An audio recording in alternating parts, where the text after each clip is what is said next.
un PCG 2014.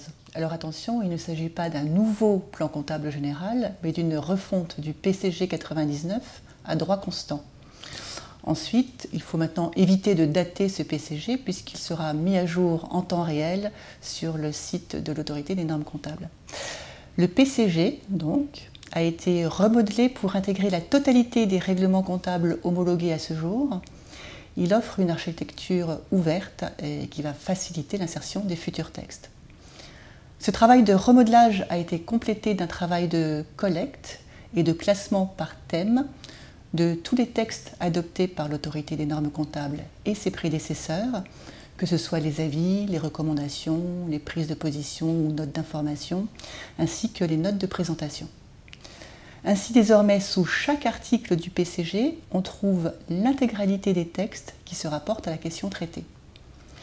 Le tout, dispositions réglementaires et commentaires issus des autres textes, forme le recueil des normes comptables, disponible sur le site, comme je le disais, et mis à jour en temps réel. Le PCG s'articule en 9 grands titres, regroupés dans 4 livres. Chaque titre est découpé en chapitres, et chaque chapitre en sections. La numérotation du PCG reprend le titre, le chapitre et la section. Ainsi, par exemple, l'article 323 du PCG traite au sein du titre 3 le passif et du chapitre 2 les passifs, la section 3 l'évaluation des passifs.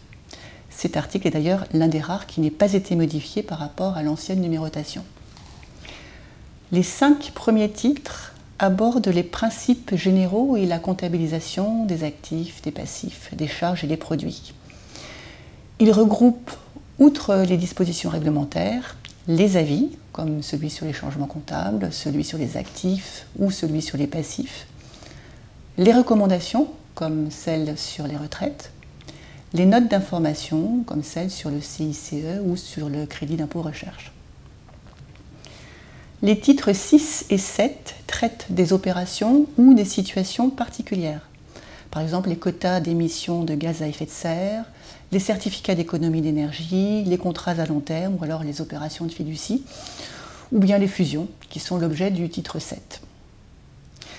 Enfin, les 2 derniers titres traitent des modèles de comptes annuels et des questions de tenue et de fonctionnement des comptes, avec notamment le plan de compte qui, lui, n'a pas évolué.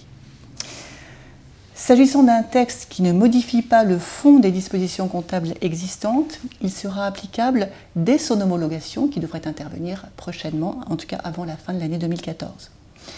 Ce texte n'a aucune incidence pour les entreprises, autre bien sûr que la mise à jour des références qui peuvent être faites au PCG dans les notes annexes au compte.